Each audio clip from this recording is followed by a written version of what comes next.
It is Tuesday, March 30. Welcome to CGN News. A ceremony to mark the renaming of a street in Dallas, USA in honor of murdered St. Lucian Botham Jean was held on Saturday. A portion of Lamar Street was officially renamed Botham Jean Boulevard after the 26-year-old accountant who was shot dead by now former Dallas police officer Amber Guyver inside his apartment in September 2018. Present at Saturday's ceremony was the Jean family, while St. Lucia's Prime Minister delivered a video message. Botham's mother, Allison Jean, said the ceremony forced them to recall the night of the shooting. Geiger said she mistook Jean's apartment for hers and thought he was an intruder. She shot him while he lay on his couch. Geiger was convicted of murder in 2019 and sentenced to 10 years in prison. United States President Joe Biden has invited two Caribbean prime ministers to his Leaders Summit on Climate to take place virtually on April 22 and 23. A White House statement said Antigua's Prime Minister Gaston Brown and Jamaica's Andrew Holness were invited to the summit for 40 world leaders. Biden reportedly took action his first day in office to return the United States to the Paris Agreement on climate change, days after he announced the upcoming Leaders Summit to underscore the urgency and the economic benefits of stronger climate action. The day the number of COVID-19 cases passed the 10,000 mark, President of Guyana Ifran Ali announced that shipments of vaccines from Russia and COVAX will arrive this week. The Ministry of Health reported on Friday there were 109 new positive COVID-19 tests in the previous 24 hours, taking the total confirmed cases to 10,007.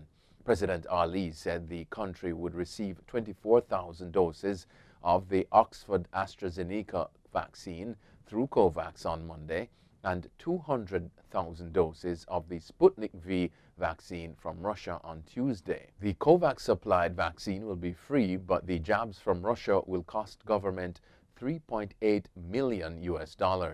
President Ali said the goal is to have the Guyanese population fully inoculated.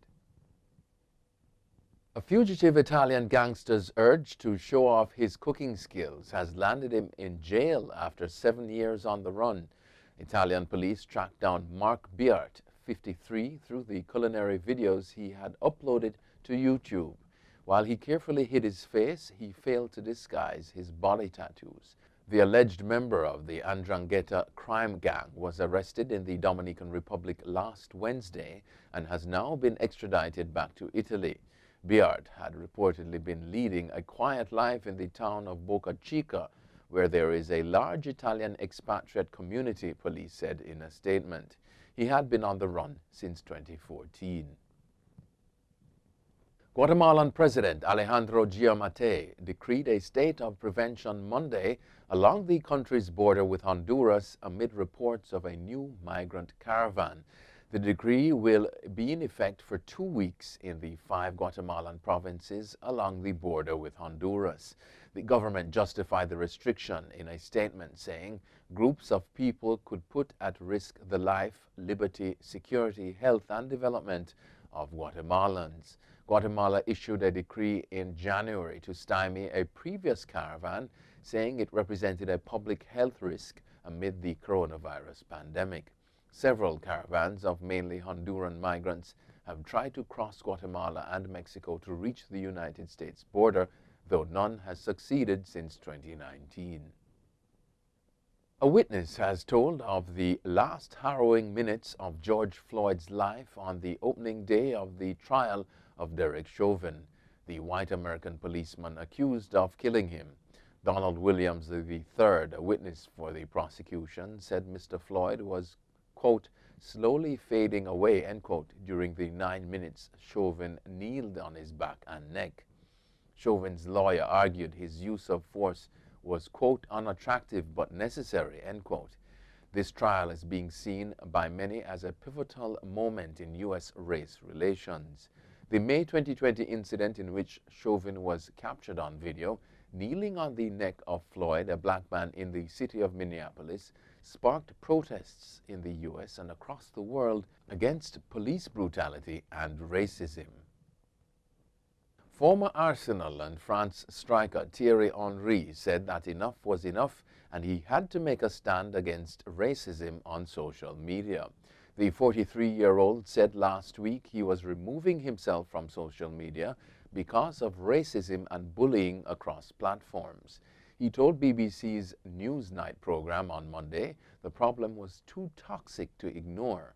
Henry won 2 Premier League titles with Arsenal, where he played between 1999 and 2007. On Monday, Tottenham and Wales forward Gareth Bale said he would support a boycott of social media over the racism issue if a campaign could be organized. Experts have boarded the container ship Ever Given, which was dislodged on Monday 6 days after it got stuck in the Suez Canal, seeking to investigate what caused the grounding that shook the global shipping industry. The Ever Given was safely anchored on Tuesday after salvage teams freed the giant vessel Monday afternoon. The grounding had halted billions of dollars a day in maritime commerce. Ships stacked with containers could be seen sailing in the northbound stretch of the waterway. The waterway was reopened for navigation at 6 p.m. on Monday, and Suez Canal service provider Leth Agencies said that more than 36 vessels had already exited the canal into the Red Sea.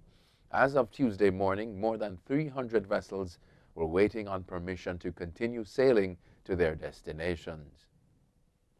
A top health official in the United States has warned of, quote, impending doom, end quote, amid rising cases of COVID-19, even as the country continues to outpace expectations on vaccine distribution. During a news conference on Monday, Dr. Rochelle Walensky, head of the Centers for Disease Control and Prevention, the CDC, said she was going to reflect on the recurring feeling she had of impending doom. The U.S. is averaging 63,000 new cases a day as of March 29, according to data from Johns Hopkins University, a rise that comes after a recent plateau in new infections. Meanwhile, an average of 2.7 million vaccine jabs have been administered across the country per day during the last week, CNBC reported.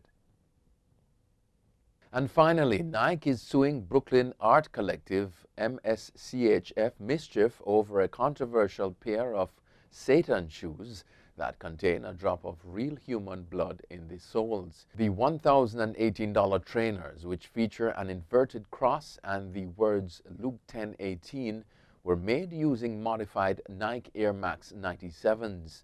Mischief released 666 pairs of the shoes on Monday in collaboration with rapper Lil Nas X and says they sold out in less than a minute. In the music video of Lil Nas X's latest song, Montero, the rapper is seen sliding down a stripper pole from heaven to hell wearing a pair of the trainers. Nike is claiming a trademark infringement. That's it for CGN News. I'm Scott Wilson. Thanks for watching.